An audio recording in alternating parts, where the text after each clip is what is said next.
नमस्कार मो ज्योतिर्विद दीपक साराजी आज आप राशिफल कार्यक्रम स्वागत करुच्ची। आसन जाना कुंभ मसरे तथा फेब्रुआरी मास 13 तारीख ठार मार्च मास 13 तारीख मध्य कर्कट राशि व्यक्ति मान कि फलाफल रोचे। कर्कट राशि देखूँ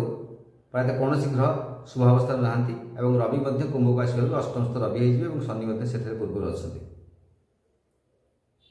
कौन ग्रह कर्कट राशि विशेष भल पोजिशन ना। तेज आम देखा प्रथम देखा शारीरिक कथा शारीरिक क्षेत्र में देखा तेज प्रायतः जो मैंने पूर्व जो रोग गुड़ा अच्छी आगर क्रॉनिक डिजीज अच्छी से नॉर्मल रहा विशेष बढ़िया कमार देखा जाऊ नहीं तथा नूतन भाव कौन रोग जात हमारे देखा जाऊ नहीं मात्र किसी एक्सीडेंट भय रोचे जानवाहन हेतु कहू बा उच्च स्थान पतन हेतु कहू बा जल स्थान में कौन दुर्घटना देखा देवार संभावना रोचे कौन पिछड़े स्थान में जल स्थान की संभावना रोचे एवं घरे जो मैंने अच्छा आपणकर पुरुष हेल्ले स्त्री और स्त्री मैंने स्वामी मान प्रति शारीरिक क्षेत्र में विपद रही अन्य पिला शरीर प्राय सुस्थ रयस्क व्यक्ति जो अच्छे से सुस्थ रही। देखा पारिवारिक कथा देखा जमी नॉर्मल रहा एज इट इज परिवार सेमती विशेष किसी बड़ धरण किसी हबार ना सेमती बंधु मान समागम हबार देखा जाऊनी सेमती नॉर्मल पारिवारिक ए मसटा प्राय सेमती व्यतीत हम और विशेष असुविधा किसी ना एवं दूर से कौन जब कई व्यक्ति था शुभ खबर आप पाइबे खराब खबर किसी शुणा सेमती ना तेरे किसीटा आपंकर मांगलिक कार्य आटेड करते निजे ना निजे किसी व्यवस्था से मांगलिक कार्य व्यवस्था और महत उत्सव किसी अनुष्ठान आप देखा कौन तीर्थस्थान यात्रा करने देखा जाए परिवार सहित। एथर देखा आर्थिक कथा आर्थिक क्षेत्र में मसटी प्रायतः सेमती विशेष भल ना नॉर्मल आय व्यय प्रायतः सामान बर व्यय अधिक हो जाए और मस शेष टाणाटुण परिस्थिति देखा जापे और आप अस्थायी ऋण किसी आर्थिक क्षेत्र देखा जाए। एथर देखिए पेशा व्यवसाय चाकरी इत्यादि कथा जो मैंने पेशा क्षेत्र अच्छा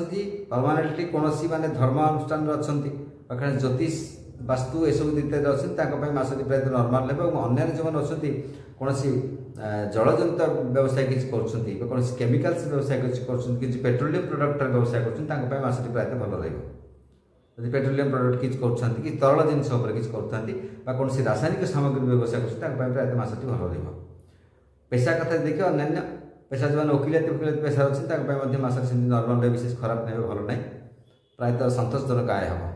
चाकरी क्षेत्र में देखा सरकारी चाकरी क्षेत्र जो अच्छा बेसरकारी चाकरी क्षेत्र जो अच्छे मसटी नॉर्मल विशेष खराब भल किसी ना मसर मध्य भाग मध्य जो 10 दिन रहा भितर किसी फैसिलिटी से पाइपारती सरकारी तरफ हो पूर्व जब किसी बकेया कम था से